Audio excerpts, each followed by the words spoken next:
Hello, NAPO. I'm so excited to be with you again this month. It is February, if you can believe that. And I am super excited to introduce you to not one, but two guests today. I am delighted to have Amy Olson and Tanisha Porter with me today.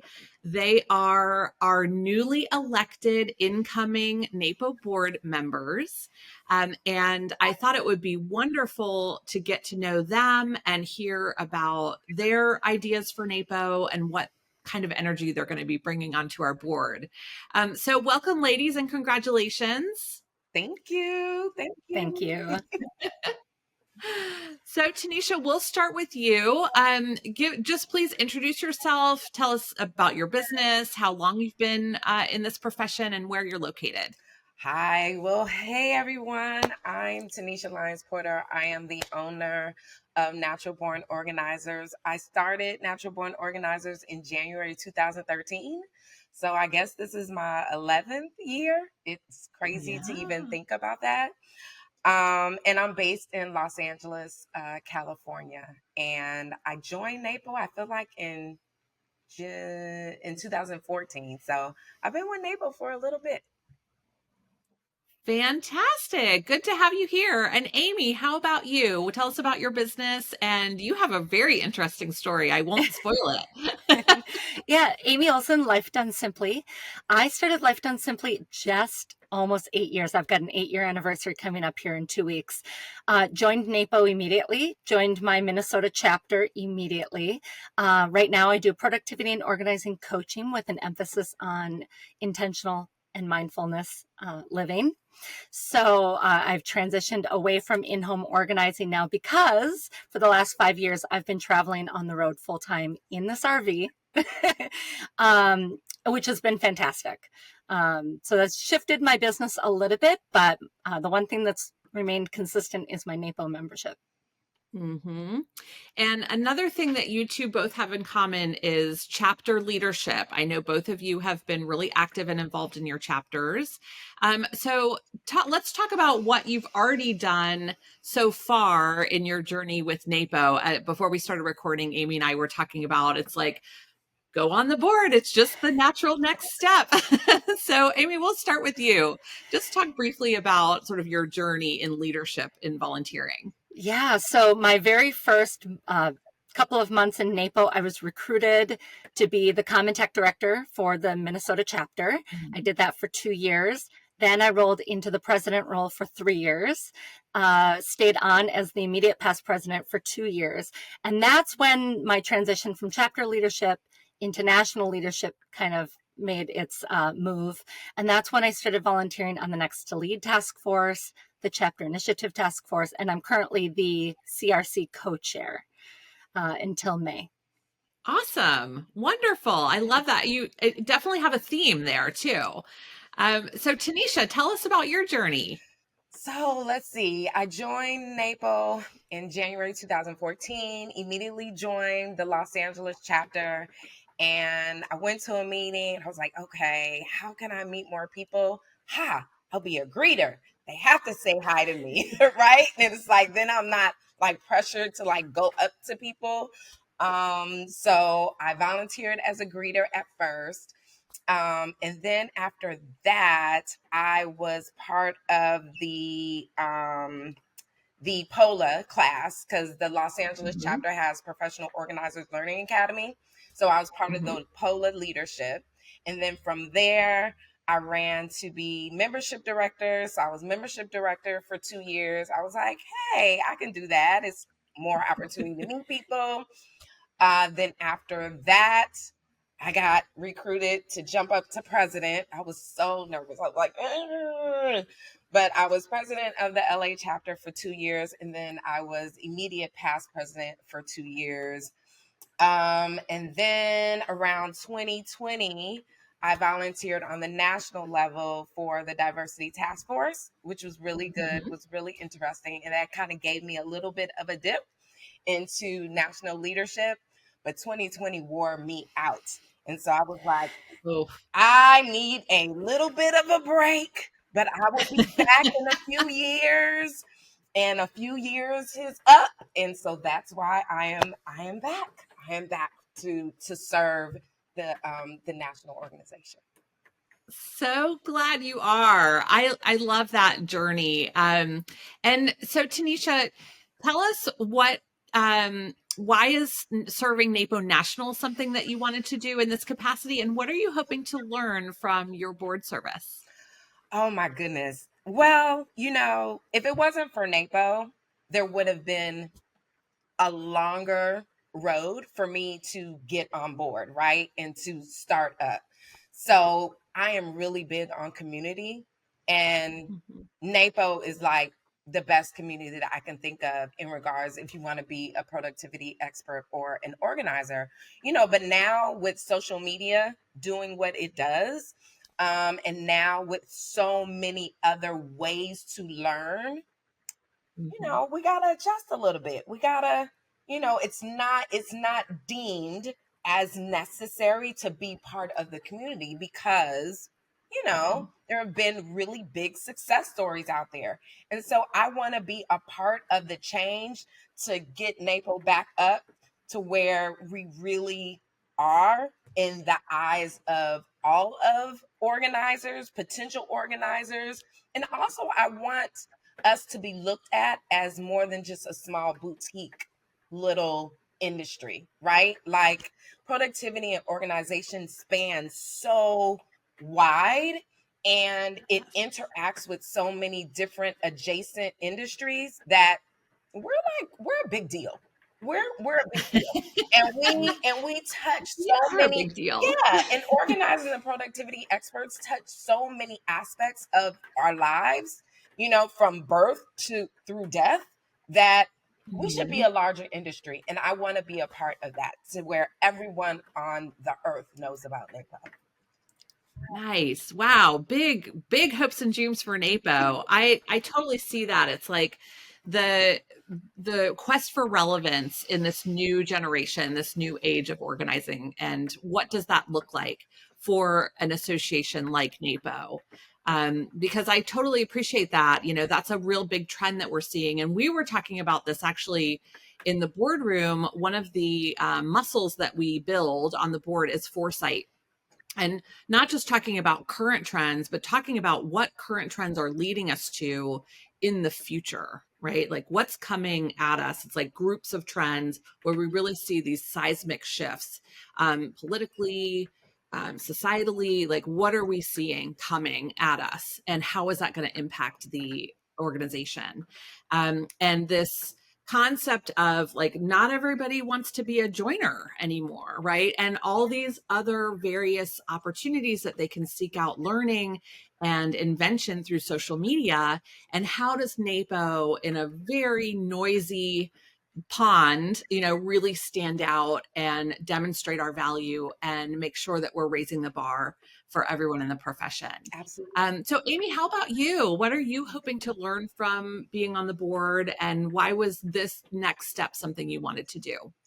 Yeah, I was really interested in just learning how to achieve broader strategic goals with a much larger organization. I've served on other boards before. I've had other volunteer capacities outside of NAPO, but they've all been fairly small. And I agree with Tanisha on this. Is I see this as still like an emerging profession, Mhm. regardless of what social media and AI and everything else might be doing to it, or how it's affecting it. I see it as like, oh my God, we're not even close to our potential. And so to be able to be in the boardroom, to kind of be looking at those foresights, and actually, I would love to learn a lot more about paying attention to foresights and just going, okay, what do we need to do? I'm a natural ditch the status quo person. I mean, I'm sitting here in 180 square feet in an RV. My business doesn't look like anyone else's, but I've always been that way. My life is very different than a lot of people, because I'm just not afraid of change. And so, really, I'm hoping that my role on the board can serve as that.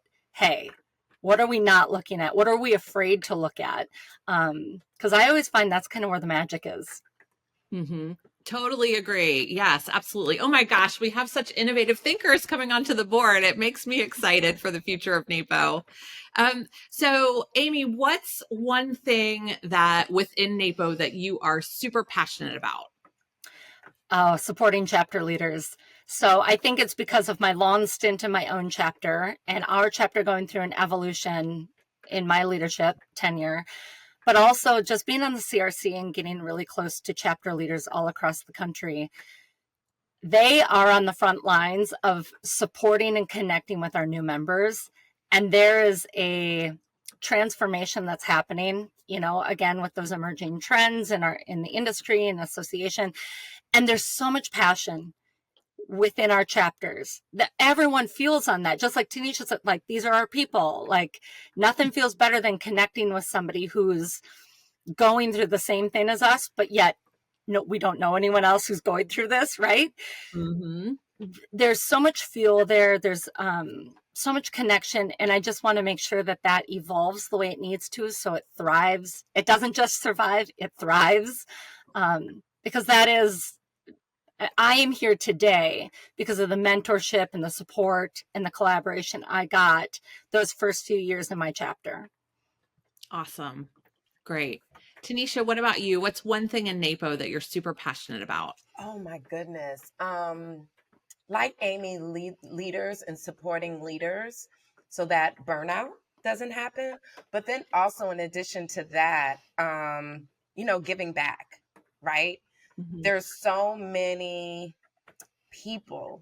We all know the statistics on how many people are plagued with clutter in some level of disorganization. Mm-hmm. And we're not even talking about the small percentage of people who hoard. We're talking about just general, disorganization.